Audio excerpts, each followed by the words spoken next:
Allan Kardec. Obras póstumas. Influência perniciosa das ideias materialistas.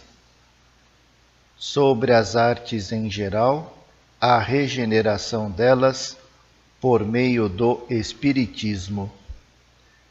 Lê-se na seção Correio de Paris do Mundo Ilustrado, de 19 de dezembro de 1868. Abre aspas. Carmouche escreveu mais de 200 comédias e vaudevilles e, quando muito, o nosso tempo apenas lhe conhecerá o nome. É que a glória dramática, que tantas cobiças desperta, é terrivelmente fugaz. A menos que um autor haja produzido excepcionais obras-primas, condenado se acha a ver o seu nome cair no esquecimento, logo que ele deixa de estar na brecha. Mesmo durante a luta, a maioria lhe ignora a existência.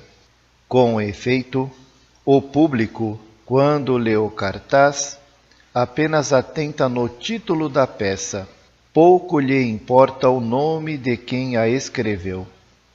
Tente o leitor lembrar-se de quem escreveu tal ou tal obra encantadora, cuja lembrança lhe ficou. Quase sempre se encontrará na impossibilidade de declinar esse nome. E quanto mais avançarmos, tanto mais assim será, pois que as preocupações de ordem material cada vez mais se sobrepõem aos cuidados artísticos. Precisamente a esse propósito, Carmouche contava uma anedota típica. Conversando, dizia, com o meu alfarrabista, acerca do seu comérciozinho, ele se manifestava assim, abre aspas, isto não vai mal, meu senhor, mas modifica-se. Os artigos que se vendem já não são os mesmos de antes. Outrora, quando me surgia um rapaz de 18 anos, 9 vezes em 10 era à procura de um dicionário de rimas. Hoje é para me pedir um manual das operações da bolsa. Fecha aspas, fecha aspas. As preocupações de ordem material se sobrepõem aos cuidados artísticos. Mas, como não ser assim, quando os maiores esforços se fazem para concentrar todos os pensamentos do homem na vida carnal e para destruir nele toda a esperança, toda aspiração que ultrapasse essa existência? É lógica, inevitável semelhante consequência para aquele que nada vê fora do círculo estreito da efêmera vida presente. Quando a criatura nada percebe atrás de si, nada adiante de si, nada acima de si, em que pode ela concentrar seus pensamentos, senão no ponto onde se encontra, o que há de sublime na arte é a poesia do ideal que nos transporta para fora da esfera acanhada de nossas atividades. Mas o ideal paira exatamente nessa região extramaterial, onde só se penetra pelo pensamento, que a vista corporal não pode varar, mas que a imaginação concebe. Ora, que inspiração pode o espírito aurir da ideia do nada? O pintor, que unicamente houvesse visto o céu brumoso, as estepes áridas e monótonas da Sibéria e que julgasse estar ali todo o universo, poderia conceber e descrever o brilho e a riqueza de tons da natureza tropical? Como querereis que os vossos artistas e os vossos poetas vos transportem a regiões que eles não veem com os olhos da alma, que não compreendem e nas quais nem mesmo creem? O espírito somente pode identificar-se com o que sabe ou crê ser a verdade, e essa verdade, embora de ordem moral, se lhe torna uma realidade que tanto melhor ele exprime, quanto melhor a sente. Se a inteligência da coisa junta à flexibilidade do talento, faz que suas próprias impressões se transmitam às almas dos outros. Mas que impressões pode provocar nos outros aquele que não as tem? Para o materialista, a realidade é a terra, seu corpo é tudo, pois que, além dele, nada mais há, visto que a sua própria mente se extingue com a desorganização da matéria, como o fogo com o combustível. Não pode, portanto, com a linguagem da arte, exprimir senão o que vê e sente. Ora, se ele só vê e sente a matéria tangível, unicamente isso lhe é possível exprimir.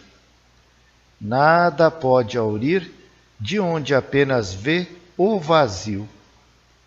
Se aventura por um mundo que desconhece, entra aí como cego e, malgrado aos esforços que empregue para elevar-se ao diapasão do idealismo, fica no terra a terra, como um pássaro sem asas. A decadência das artes neste século resultou inevitavelmente da concentração dos pensamentos sobre as coisas materiais. Concentração essa que, a seu turno, é o resultado da ausência de toda a crença, de toda a fé na espiritualidade do ser. O século apenas colhe o que semeou. Quem semeia pedras não pode colher frutas. As artes não sairão do torpor em que jazem, senão por meio de uma reação no sentido das ideias espiritualistas. Como poderiam o pintor, o poeta, o literato, o músico ligar seus nomes a obras duráveis, quando, em sua maioria, eles próprios não creem no futuro de seus trabalhos, quando não se apercebem de que a lei do progresso, força invencível que arrasta os universos pela estrada do infinito, lhes pede mais do que descoradas cópias das criações magistrais dos artistas dos tempos idos. Toda a gente se lembra dos Fídias, dos Apeles, dos Rafaéis, dos Miguéis Ângelos, luminosos faróis que se destacam da obscuridade dos séculos transcorridos, como fúlgidas estrelas em meio de profundas trevas. Mas quem se lembrará de notar o claror de uma lâmpada a lutar contra o brilho do sol de um dia de verão? O mundo caminhou a passos gigantescos desde os tempos históricos. Os filósofos dos povos primitivos gradualmente se transformaram. As artes que se apoiam nas filosofias que lhes são a consagração idealizada também tiveram que se modificar e transformar. É matematicamente certo dizer-se que, sem crença, as artes carecem de vitalidade e que toda transformação filosófica acarreta necessariamente uma transformação artística paralela. Em todas as épocas de transformação, as artes periclitam, porque a crença em que se estribam não basta às aspirações engrandecidas da humanidade, e porque, não estando ainda adotadas pela grande maioria dos homens, os novos princípios, os artistas não ousam explorar, senão de modo hesitante, a mina desconhecida que se lhes abre sob os passos. Durante as épocas primitivas, em que os homens unicamente conheciam a vida material, em que a filosofia divinizava a natureza, a arte buscou antes de tudo a perfeição da forma. A beleza corporal era, então, a qualidade capital. A arte se aplicou em a reproduzir e idealizar. Mais tarde, a filosofia enveredou por nova senda. Os homens, progredindo, reconheceram que acima da matéria havia uma potência criadora e organizadora, que recompensava os bons, punia os maus e fazia da caridade uma lei. Um mundo novo, o mundo moral, se edificou sobre as ruínas do mundo antigo. Dessa transformação nasceu uma arte nova, que fez palpitar-se a alma sob a forma e junto à percepção plástica, a expressão de sentimentos que os antigos desconheceram. A ideia viveu sob a matéria, mas revestiu as formas severas da filosofia em que a arte se inspirava. Às tragédias de Ésquilo, aos mármores de Milo, sucederam as descrições e as pinturas das torturas físicas e morais dos réprobos. A arte se elevou, revestiu caráter grandioso e sublime, porém ainda sombrio. Ela está toda, com efeito, na pintura do inferno e do céu da Idade Média, na de sofrimentos eternos ou de uma beatitude muito distante, colocada tão alto que nos parece quase inacessível. É talvez por isso que ela nos toca tão pouco quando a vemos reproduzida na tela ou no mármore. Também hoje, ninguém ousaria contestá-lo. O mundo está num período de transição, solicitado violentamente por hábitos obsoletos, crenças precárias do passado e verdades novas que lhe são progressivamente desvendadas. Assim como a arte cristã sucedeu à arte pagã, transformando-a à arte espírita, será o complemento e a transformação da arte cristã. O Espiritismo, efetivamente, nos mostra o porvir sob uma luz nova e mais ao nosso alcance. Por ele, a felicidade está mais perto de nós, está ao nosso lado, nos espíritos que nos cercam e que jamais deixaram de estar em relação conosco. A morada dos eleitos, a dos condenados, já não se acham insuladas. Há incessante solidariedade entre o céu e a terra.